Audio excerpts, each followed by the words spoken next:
Member of Rajya Sabha, Member of Parliament of Rajya Sabha, Kartikeya Sharma, has pitched about the indigenous English proficiency test in Parliament. On the matter, the respected MP stated and called for a few important changes. He stated exams like IELTS, that is the IELTS, which is an international English language testing system, and the TOEFL, that is a TOEFL, which is a test of English as a foreign language exam, amongst others, are pivotal for Indian aspirants seeking education and opportunities abroad. Approximately $3 billion, 25,000 crores, is spent every year on these exams by Indian students. Every year, lakhs of Indian aspirants appear for these exams, the fees for which is usually upwards of 15,000 rupees per exam.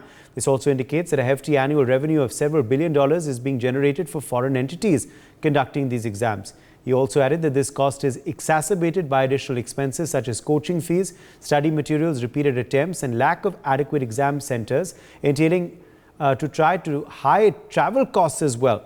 So considering the said factors, he mentioned it would only be appropriate that India come up with the indigenous English proficiency test catering to needs of aspirations of Indians. Let's first listen in to what Kartikeya Sharma said in Parliament. Shri Kartikeya Sharma. Thank you, Chairman, for sir. Indigenized English proficiency test. Thank you, Chairman, sir. Sir, the need for this very important subject, the IELTS, which is International English Language Testing System, and the TOEFL, which is a test of English as a foreign language exams, amongst others, are pivotal for Indian aspirants seeking education and opportunities abroad. These exams serve as a standardized measure of English proficiency required by universities and immigration departments in English-speaking countries. The industry surrounding these exams has grown significantly post-COVID-19, making it a multi-billion-dollar industry with ever-increasing volumes of aspirants registering for these exams. Approximately $3 billion, 25,000 crores, is spent every year on these exams by Indian students. One significant issue is the high cost associated with taking these exams. Every year, lakhs of Indian aspirants appear for these exams. The fees for which is usually upwards of 10,000 rupees per exam. This also indicates that a hefty annual revenue of several $1 billion is being generated for foreign entities conducting these exams.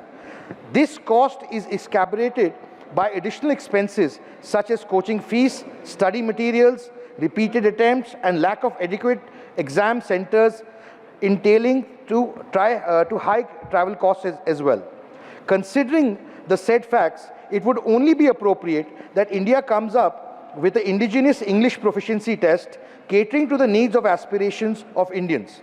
I request the Ministry of Education to take initiative of forming a world-class test-based or internationally accepted standards and make joint efforts with Ministry of External Affairs to create its acceptance throughout the countries with global education hubs. This shall not only afford ease of access for an economically challenged aspirant, but also democratize the mechanism of learning English as a means of gaining higher education for foreign lands. Thank you, sir. Thank you, Kartikeya ji. Joining us at this point is Ambassador Bhashpati Mukherjee, former diplomat. We also have Feroz Bakht Ahmed, former Chancellor, Maulana Azad University, live with us. Drishti Gambhir, founder, Preeti Edu Sources, is also live with us. And Professor Rekha Rao, educationist, also joins the broadcast. Ambassador Mukherjee, do you believe this is a game-changing idea and it's something that India should work towards? It is a game-changing idea because the TOEFL is a very easy test for those who have been brought up in elite English education schools. For example, I recall that when I was in New York and I wanted to apply for a particular course, they insisted, even though I'm an Indian diplomat and I was working for the mission of India to UN, they insisted I should go and give the TOEFL test. So I gave the TOEFL test without any preparation at all, and I got 98%, 98 out of 100. Because I found it an amazingly easy test for somebody who's been brought up on English medium. It was very simple grammar. There was a small piece like a précis, etc.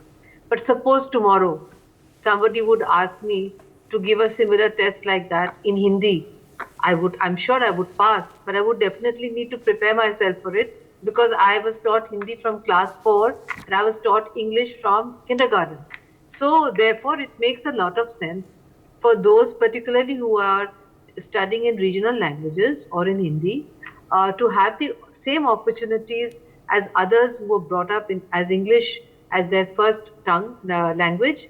And it is not a difficult test because it tests your grammar, it tests your proficiency in the language, and there is a piece that used to be read out to us, and you're supposed to answer questions according to what you understand of it. So I think it's a very good way of leveling out the differences between those who consider themselves to be English speaking elite and others. And I think it's very good to introduce it, and also it would help to break the back of these coaching institutes, which appear to have become a kind of centers of extortion of money from poorer students who can't afford. Huge pressure is put.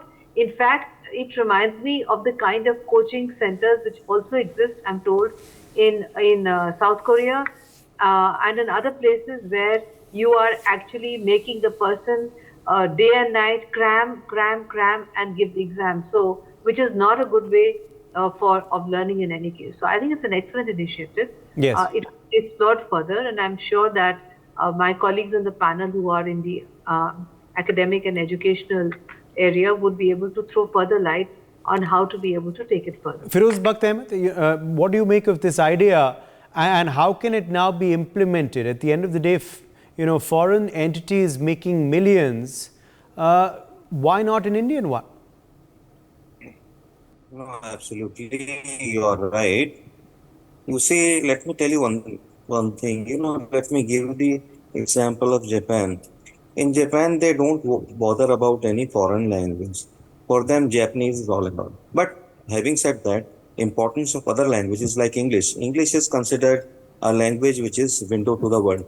There are other languages like English also, like Spanish is there, French is there. In addition to that, now Chinese, Russian, German. All these languages have their say on the fabric of international scene when you go for jobs, whatever kind of jobs these are.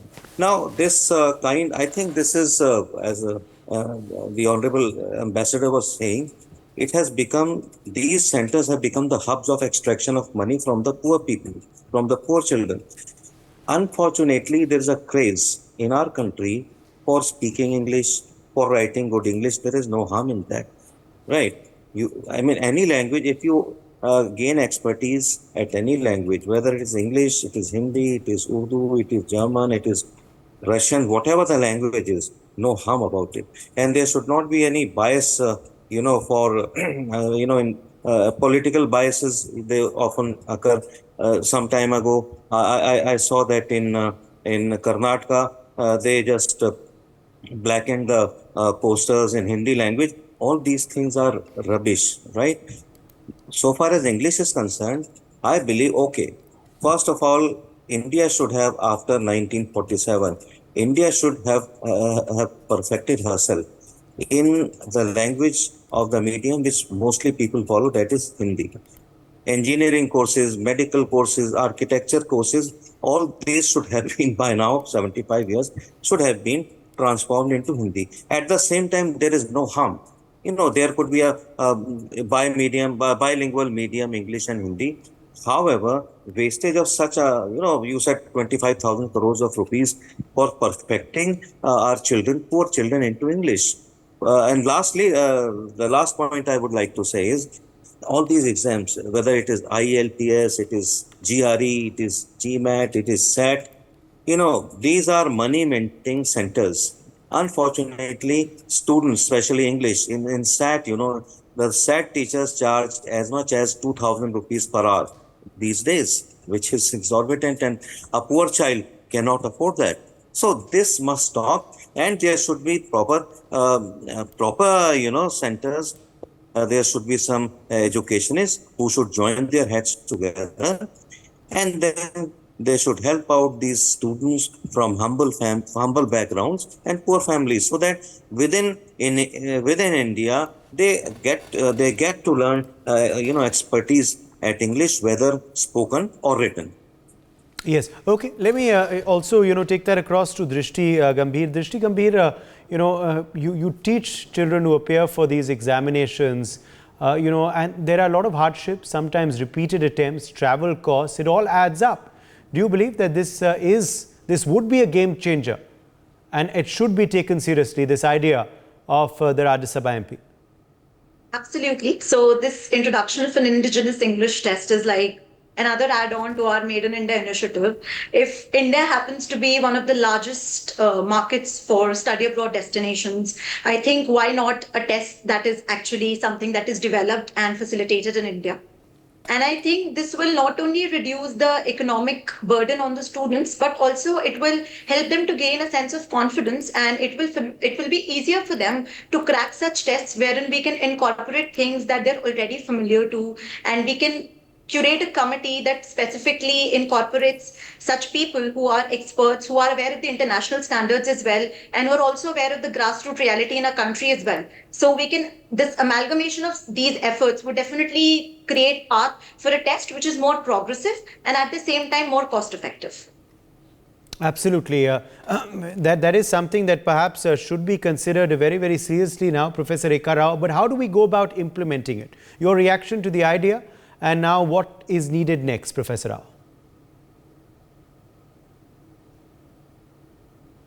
Rao? Can you hear me? Yes, ma'am. Yeah. I was into IELTS training and I have seen the real scenario. Generally, what happens is that whenever the Indian, for example, the Commonwealth students and non-native speakers, when they go abroad, they need to have certain standard of language to understand the course. And that is the reason we have for every subject, for every profession. For example, we have SAT. For example, we have American college testing. For law, we have law school admission test. And again, we have GRE. For management, we have GMAT. For medical college, we have MCAT. So the situation continues. So whenever our students are going abroad, when they have to complete a test or exam, they need to have a certain amount of command over the language. And again, when we talk about IELTS, we have reading, writing, speaking, and listening. That is what we call LSRW. And it is very important. Yes, they are very expensive exams. And again, every university, they have a certain prescribed band which they need to clear it. When we talk about the financials, yes, it would be a wonderful idea if Indian institutions, we can match to that level. Nothing like that. And again, just sir was mentioning that it is Hindi is, yes, it is important. Recently in today's newspaper article in Times of India, there was something about Eklavya Model Welfare School, where people from South, no doubt, they have cleared the exam, but for that particular exams or to be a teacher in those schools, one has to be a proficient in Hindi. And many South Indian teachers got rejected just because they were not proficient.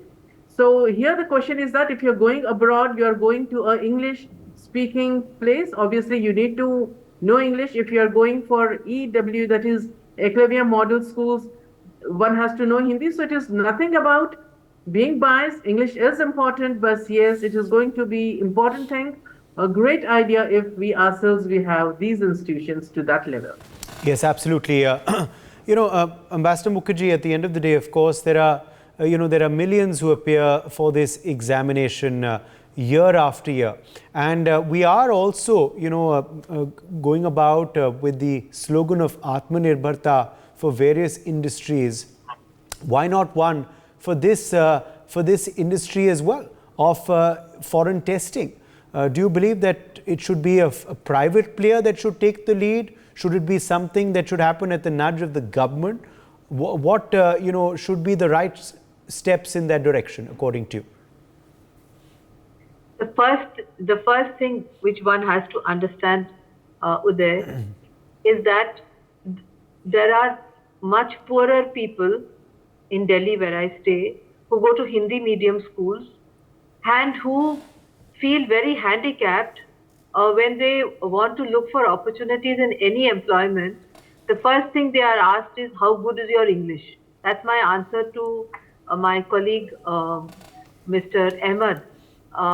In fact, I have myself in my spare time tutored so many people into speaking English that they've learnt English but they don't have confidence to speak it. And I feel so sorry that they are very bright people but they just lack self-confidence. So the first thing we need to do is we need to understand that English is the tool for success for Indians, and that with English proficiency, India can compete with the best and the brightest and come out first. Therefore, we have to maintain English as a basic language along with Hindi and a regional language. I very much regret that when I was a kid, I was not taught Bengali, which is my mother tongue. It was taught to me at home by my father. And so today my Hindi is far, far better, almost as good as my English. Whereas my Bengali, I feel ashamed to say, but there's no Bengali here, I think, is not so good as my Hindi and English. That is because of the way we used to be taught when we were kids. So we must maintain English, but we must help those who are less privileged in English conversation, English language, and we must also consciously create an atmosphere by which they find it easier to understand and speak English with confidence. Only when they do that will they pass all those formidable exams which Dr. Rao has pointed out. I myself have passed the both TOEFL and the GMAT because at one point I thought I would go in for a PhD in an American university. For GMAT, I did not go to a coaching institute. I learned GMAT from friends of mine who had cracked GMAT and who taught me how to do GMAT. But now it's not like that. I believe you have to spend so much money to prepare for GMAT. TOEFL, as I said, I finished my work in the UN and went and gave the exam and came back. But we come from a particular background. We have to help others to reach that level. And for that reason, I really welcome this very good proposal because it will also to help level out inequalities in Indian society, which exist. And one of the main reasons for inequality, at least that I've noticed in Delhi, is the lack of confidence of people to be able to speak English fluently. You'd be surprised, Uday, that even to get a job as a chauffeur in my colony in South Delhi, the first thing they ask the chauffeur is, "आप English बोल सकते हो कि नहीं?" But what difference is मैं English बोल सकते हो कि नहीं बोल सकते हो? But you should ask, "आप गाड़ी सही चलाते हो कि नहीं?" But they will ask कि आप English बोल सकते हो कि नहीं? And that is a bias again that we need to get rid of as a society from our system. So many years after independence, we should not pose these questions to poorer individuals who are seeking employment and who have the right to seek employment without even speaking fluent English. Uday. Absolutely. Feroz Bakht Ahmed, but do we need to get these international universities to recognize this exam first? Should the government then work with other governments, to have this done? How do we really go about doing this? See, let me first of all congratulate DMP Mr. Kartikeya Sharma for having taken the lead for this English, expertise program for the poor students in India. Something has to be done.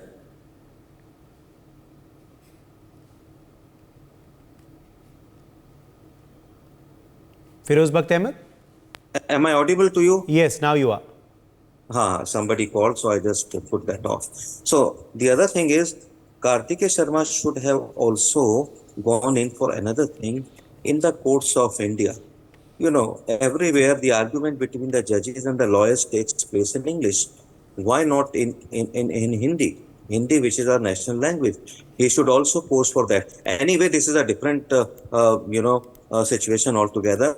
But as far as our poor students are concerned, who are vying for joining some classy posts in, in foreign countries or taking some, prestigious courses, this must be done. And, for this, I think he should also request the Education Minister of India for getting it recognized internationally, globally. If this is, and it can be done, right? As far as English is concerned, well, English has its importance. As Ambassador Mukherjee was saying that, yes, Hindi speaking or Urdu speaking students, they don't fare so well. In fact, main thing is if you have expertise at your own mother tongue, I am really sorry that Ambassador Mukherjee did not learn that class brand of Bengali. I know a little bit of Bengali because my father used to live in Bengal. Ami Bangla bolchi. Apart from that, if you really want to get expertise at your language, you have to be expert at your mother tongue, right? And then you can get expertise at a second language or a foreign language. Now, having said that, let me. Since this is a nascent idea, it's a new idea. I believe that he should follow it up sincerely and, in fact, religiously, and just do something about it. He should hold a meeting with the Education Minister of India. Interestingly, let me tell you one thing. The first Education Minister of India, Maulana Abul Kalam Azad, he was not very conversant at English. He was wonderful at Arabic, Persian, and Urdu. He learnt French later on. He learnt Turkish and English also later on. In the same way, it does not matter whether we speak good English or whatever brand of English. If we know it, great. But if we do not know it, we should try to learn it. However, Mr. Karthike should, in fact, think very seriously, not just to drop an idea. He should follow it. Right. Okay. Let me get in Drishti Gambhir at this point. Drishti Gambhir, come in here on on the hardships, because you deal with such students. What are the hardships that they face on a daily basis while giving this exam? So I would like to categorize learners here. So as Ambassador Mukherjee really pointed out that, for people who are coming from backgrounds where they've been exposed to English from an early age, it still happens to be a bit seamless and a smooth experience. However, when I talk about aspirants who are not that proficient in the English language, or who, because of any circumstances, did not receive adequate exposure to the language at a nascent stage, they tend to face difficulties. But at the same time, I would like to highlight that the beauty about these hardships is that they still have that urge to learn. Having said that, I would like to highlight that even those learners who are coming from background where they've not been exposed to English, however, they still tend to realize that how English is a global language and how we are living in a globalized world which has evolved over time, and it is imperative for them to learn English. Apart from that, other hardships that people face is not every student is proficient in each and every skill. I might be a very good reader and I might be able to interpret whatever I read very proficiently. But at the same time, I might not have the acumen to express myself in a written manner. Because IELTS and other tests like Pearson test of English, TOEFL, they test an all-round proficiency. Sometimes students tend to face difficulties with that, but I think with every challenge comes an opportunity. When they face this challenge, at the same time they develop skills, they work hard, because ultimately they also know to be a part of the global workforce, English is something that has to be there. And I would say that hardships, instead of calling them as hardships, I would call them as stepping stones to new opportunities and success. Professor Rekhara, I'll leave the last word with you. Yeah, I think we should encourage. Here we are talking about English not as a style or a fashion statement. It is a business language, a communication language, which is very important. Indian education system, we have 3 languages: language 1, language 2, language 3. Here again, there is a principle or rather I would say an objective behind that. In case someone who wants to say, for example, when I talk about Telangana or Andhra, here one language is Telugu. So if people, they want to work only in these Telugu speaking states, they can go for Telugu. If they want to move in India, they go for Hindi. And if they want to go abroad, they have English. So that is how it has gone. And yes, definitely we can have like Duolingo is a recent one and it is doing good. Similarly, yes, India can also evolve. When we have IITs, when we have institutions like XLRI and AIMS, we can always have. The only thing is that we need to have high standards. And again, just you were asking if it has to be organized or managed by government. I think if, again, it goes to the head of government, what about the high standards? That is where I doubt. Why most of the students, they don't go to government schools? Why they prefer private schools and all? That is a big question mark. So I think, yes, definitely it has to be given importance, and we can start in India as well. For more such videos, subscribe to the NewsX YouTube channel, hit the bell icon.